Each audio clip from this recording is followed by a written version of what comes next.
I'm from Ir HaKodesh, Tel Aviv, and I'm very inspired to be here. You know, I come to Jerusalem and there's what's known as the Jerusalem syndrome. So I think I have the Joanna syndrome because I'm so inspired by what she does. When she came to my office about a year and a half ago when she was starting this, it's just amazing to see what she's doing. And I think that you guys that are here have in your hands the ability to impact the groups that you bring and the people that you have influence over, to have them really brand and see Israel in a different light.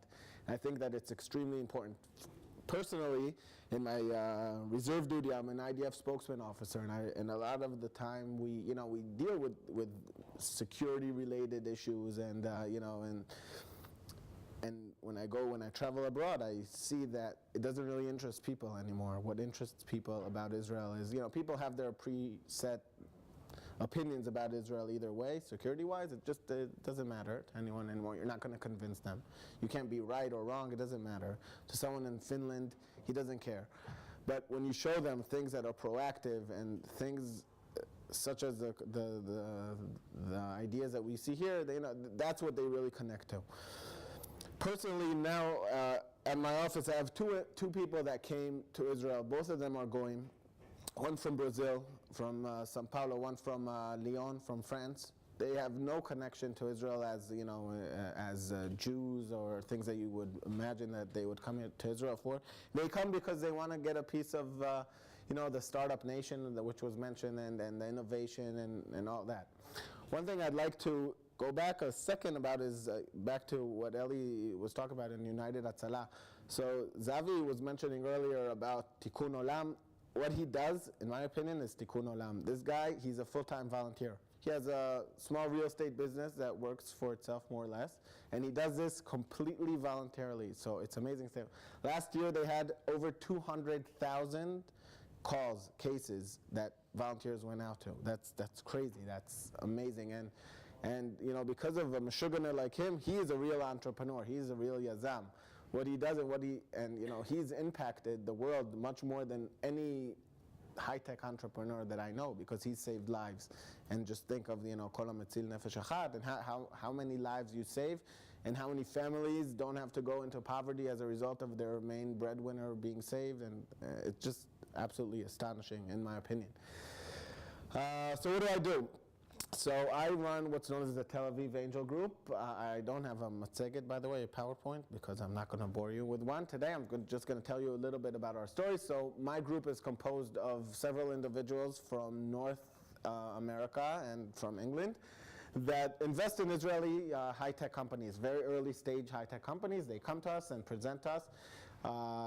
We see things in a very wide spectrum of companies, anywhere from mobile internet to agriculture to now we're doing something in semi-health related. So it's just amazing to see how many ideas and how many people in Israel are real entrepreneurs. The Jewish mom used to always want their son to be a doctor or, God forbid, a lawyer. No offense, of course. And now, the main thing is to try to be an entrepreneur. Everyone's striving to be an entrepreneur. Everyone wants to change the world. And people always ask me why that is, and you know what? I really don't have a good answer. I think that it's something that's embedded in the Jewish psyche of people that were persecuted for so many generations. So it's something that's in the back of the brain, they sort of have it, I guess. We sort of have it.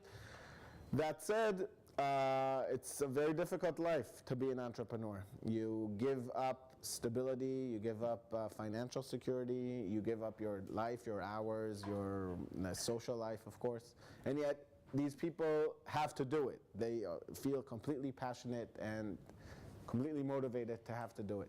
So I'm going to talk a little bit about some of the companies that we invested in, but beforehand I'd like to point out something that I'm very proud of is Dr. Eric Sirkin, who's sitting right there. Raise your hand, please. He lives in the real Ir HaKodesh, Tel Aviv, Yerushalayim, sorry, and he moved to Israel a few years ago, 2-3 years ago, from the States. not for religious reasons, but to help Israel. He was a very senior executive in many companies, one of which you may know, Apple. He was the director of engineering. And he came to Israel dafka because of other reasons, to see and help Israeli companies. And just 2 days ago, we were interviewed. They're doing a documentary film now. The Startup Nation is actually doing, the book is doing a documentary film. And the last question they asked us was, so what's the next thing? Because, you know, we see a lot of innovation, a lot of ideas. What's the next thing? So we just briefly said the next thing is Israel. And that's what we really believe in. So we get a lot of groups that want to come over. We sit in Rothschild in Tel Aviv. And they, groups such as the ones that you here lead. And I think it's incredibly important that you show them the new Israel, the future of the world, by the way, which can and is coming out of Israel. And we all know, you know, that people always talk about the fact that, you know, all these haters of Israel, like Iran and all that, you know, they use Israeli computer, Israeli chips, and Israeli medicine, and so on and so forth. All these things don't matter. You don't need to prove to anyone, in my opinion, you know, that we're either good, better, or it doesn't matter. All you have to do is focus on innovation and actually doing. A few ideas of companies that we recently are involved in. Last company which we just invested in developed a kli. How do you say kli? No kli. Vessel, yeah, for quick heating, defrosting and heating of frozen breast milk. Just one example. Because when you have a small child on you, how many here have recently had to take a bag of breast milk, put it in hot water, and have a screaming child on you for 6 minutes? It takes 6 minutes to defrost, so this would take 30 seconds. It's a big deal. Another company we've invested in has developed a chip for early detection of viral disease in chicken coops, meaning that you could actually help stop the spread of viral diseases. You know what's going on now in China, for instance. It's coming out of Israel. Company prior to that that we did is developing mobile games for cell phones. Another company we did develops computer vision technology to see the air pressure in cars. That's very, very important when you have a car fleet. So if you could have optimal air pressure in your car, you save gas, safety, and emissions, of course.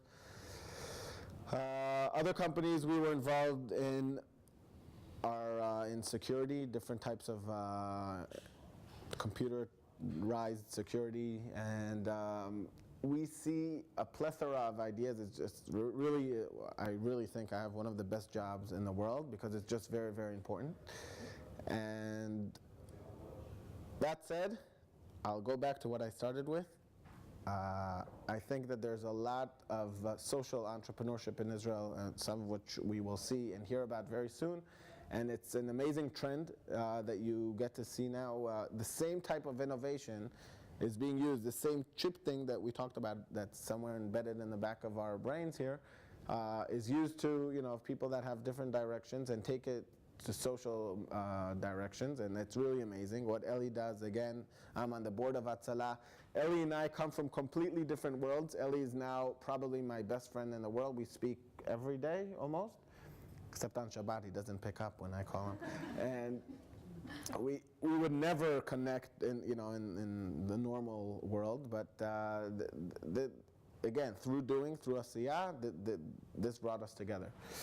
That's it. I will end before my time. Thank you very much for your time. Kolakom. Rega. I forgot. I have a very, very short movie which I wanted to show you. Sometimes I have this fantasy that I can put on a disguise.